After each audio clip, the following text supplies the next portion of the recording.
How's it going, everyone? So in this video, I'm going to talk about breathing meditation to lower blood pressure. So before I get started, please subscribe to my channel if you haven't already. I do appreciate the support. It does help my channel grow. Please like the video, share it, and please follow me on Instagram, DylanBerg999. So there are some breathing exercises that will help your blood pressure, but the real key to lower your blood pressure, there's going to be two main things to lower your blood pressure. Yes, breathing will work, and there's a thing that the military uses, Navy SEALs use, it's called the 4x4 method. So we'll talk about that for a bit, then I'll give you the two good reasons to lose blood pressure. So 4x4 method is just breathing in for 4 seconds. So then you're going to hold for 4 seconds, and then you're going to breathe out for 4 seconds.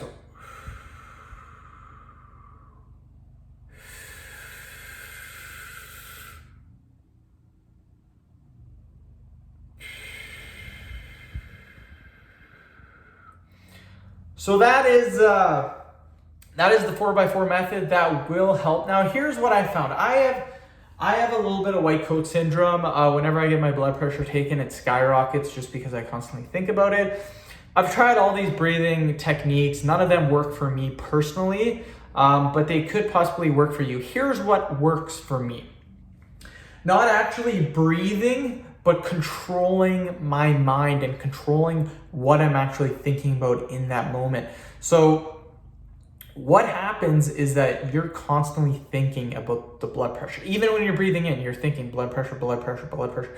You need to completely change your thinking. Do not think about blood pressure at all. Now, that's easier said than done. That's super hard because you're getting your blood pressure taken. That's all you're going to be thinking about. Your thoughts are going to be racing.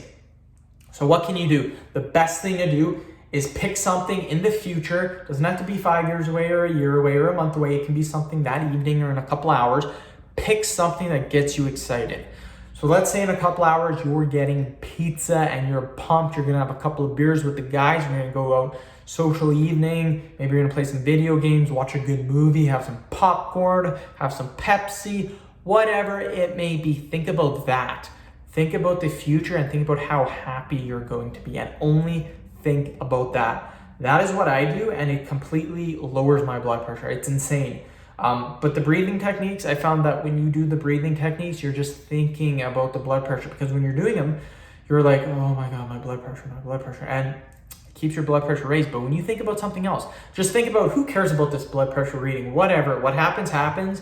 But after, I'm still going out to get some beers with the guys, I'm getting some pizza.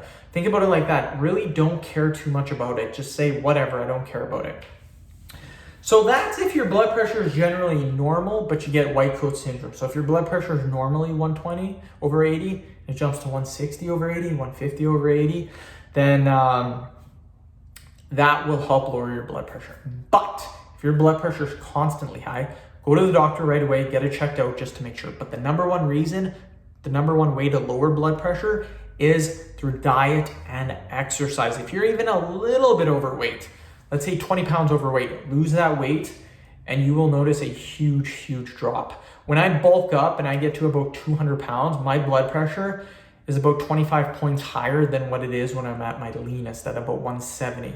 When I'm at 170, my blood pressure is about 125. When I'm about 200, it's about 145, 150. So for me, having added body weight, even if it's muscle, really affects my blood pressure readings. But when I lose weight, perfect blood pressure, almost perfect. 120 over 80 is perfect. So that's fitness, that's losing weight. The actual eating portion, very important. Salt does raise blood pressure, because the more salt you have, the more water you're gonna have. The more water you're gonna have, the more bloating, and the more your water intake, your water weight is going to go up. Your water weight is gonna go up. So your body holds water, so the more salt you have, the more water it's going to hold. This will affect your blood pressure. That's why most people who have high blood pressure, they get put on the Mediterranean diet, because it's low in sodium. How low can you go with your sodium? Average sodium intake for people is 2,300 milligrams. You can go as low as 1,500 milligrams to lower blood pressure. Most Americans eat between 3,500 to 4,500 milligrams of sodium. Double the recommended amount they're supposed to have. Three times the recommended amount that you can actually go to your lowest. So that's what I recommend doing. End the video. Thank you so much for watching. Please subscribe to my channel if you haven't already. Please like the video, share it. I will put a link in the description box to at-home blood pressure machine. Very cheap, very effective, and I recommend checking your blood pressure daily. Thanks for watching.